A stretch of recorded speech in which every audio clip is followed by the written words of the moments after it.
बाहर के समोसे, पिज्ज़ा, बर्गर तो आपने बहुत बार खाए होंगे, लेकिन क्या कभी आपने घर में बनी ये गर्मा गर्म खस्ता कचौरी का स्वाद लिया है? आज मैं आप सभी के लिए लेकर आई हूँ आलू और मटर की ऐसी कचौरी जिसे खाकर आप बाजार की हर चीज़ खाना भूल जाएंगे। एक बार बना लिए तो बार बार बनाने का मन करेगा। तो राधे राधे मेरी प्यारी सी फैमिली, आज आप सभी के लिए बहुत ही बढ़िया आलू और मटर की खस्ता कचौरी की रेसिपी लेके आई हूँ आप सभी की डिमांड पर। तो चलिए ज़्यादा टाइम वेस्ट नहीं करते हैं और फटाफट से खस्ता कचौड़ी को बनाना शुरू करते हैं। एक परात में मैंने एक हिस्सा लिया है गेहूं का सिंपल आटा, 2 हिस्से ली है मैंने यहाँ पर मैदा। आप चाहे तो यहाँ पर 50-50 भी रख सकते हैं। इसके बाद मैंने इसको छान लिया है। घी का डब्बा उठा के लेके आ गई हूँ क्योंकि हमें यहाँ पर मोइन देना है। एक साइड में पानी को थोड़ा सा गर्म होने के लिए रख दिया है। तो ऐसा मान सकते हो करीब 2 टेबल स्पून के जितना हमें यहाँ पर शुद्ध घी डाल लेना है, मतलब शुद्ध देसी घी डाल लेना है। इसके बाद 3/4 चम्मच के जितना बेकिंग पाउडर डाल देना है और साथ ही साथ 1 छोटा चम्मच के जितना अजवाइन डाल देनी है। इसके बाद टेस्ट के हिसाब से या 1 छोटा चम्मच के जितना हमें यहाँ पर नमक डाल देना है।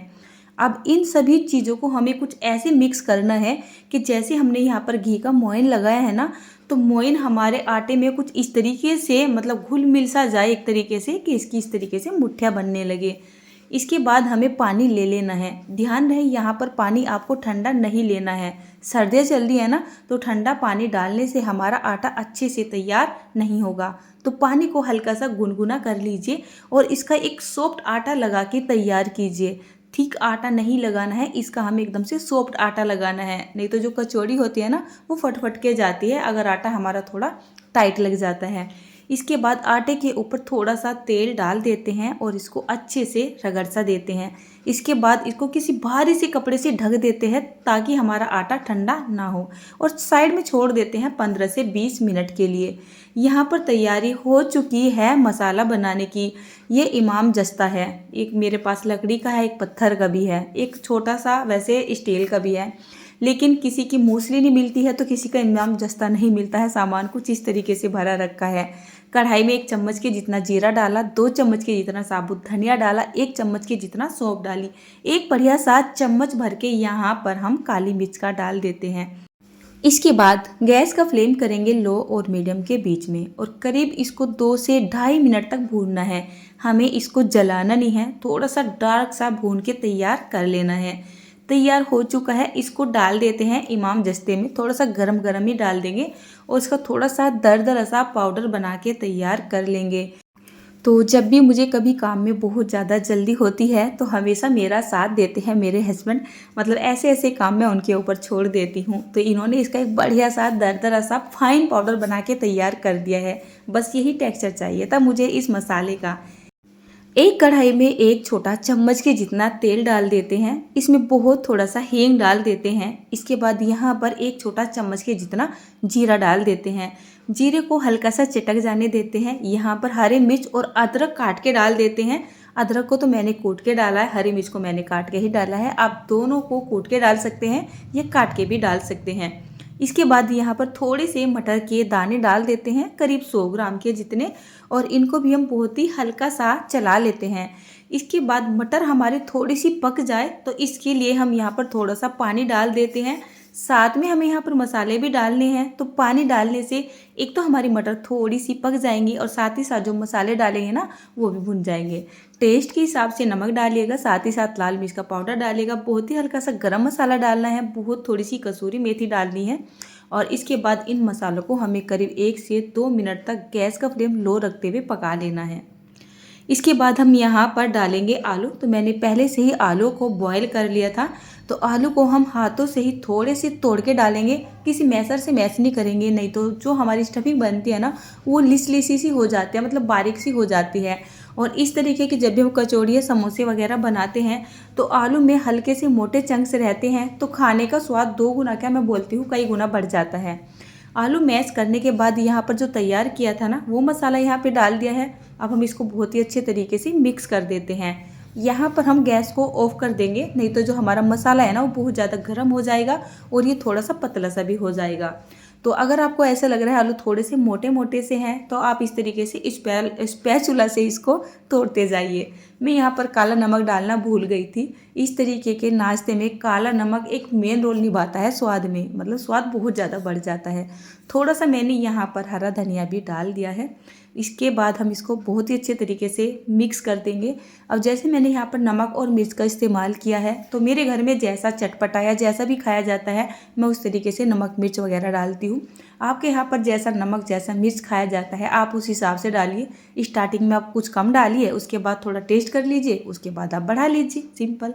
इसके बाद यहाँ पर जो है कचौड़ियाँ बनाने की तैयारी कर दी है। यहाँ पर मैंने ये कढ़ाई रख दी है और इसमें मैं डाल रही हूँ तेल। तो आप अपने घर में जो भी तेल खाते हैं उसका इस्तेमाल कर सकते हैं। मूंगफली का है, नारियल का है, रिफाइंड ऑयल है या फिर सरसों का तेल है। वैसे आप रिफाइंड ऑयल को तो स्किप ही कीजिएगा, रिफाइंड ऑयल तो ज़्यादा ही नुकसान दे रहा है आजकल। बहुत ज़्यादा वीडियोज़ मैंने देख लिया तो मैंने तो अपने घर में रिफाइंड ऑयल को एकदम स्किप कर दिया है। इसके बाद जो आटा है ना वो भी हमारा तैयार हो चुका था। करीब 20 मिनट का टाइम मिल गया है आटे को। गर्मी में आटा थोड़ा जल्दी से तैयार हो जाता है लेकिन सर्दी में थोड़ा सा टाइम लेता है और फिर आटा ना ठीक होना शुरू हो जाता है ऑटोमेटिकली ठंडा होके। हमें क्या करना है, इसकी इस तरीके से लोइयाँ निकाल लेनी है। चाहे तो आप छोटी छोटी लोइयाँ निकाल लीजिए, चाहे आप बड़ी बड़ी लोइयाँ निकाल लीजिए, कोई इतना बड़ा इशू नहीं है। पूरे आटे की मैंने यहाँ पर ये लोइयाँ निकाल ली है।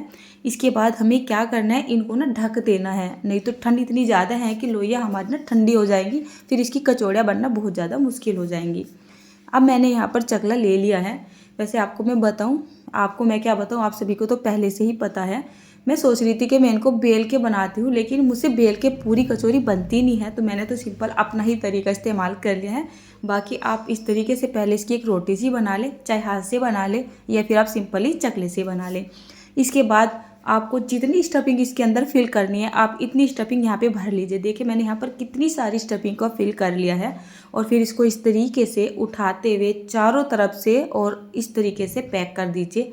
अगर आपसे ऊपर की तरफ आटा बच जाता है तो आप आटे को तोड़ दीजिए, नहीं तो आप मेरी तरफ बना लेते हैं तो बस इसी तरीके से इसको ऊपर से अच्छे से पैक कर दीजिए। बस ये फटी फटी सी नहीं होनी चाहिए।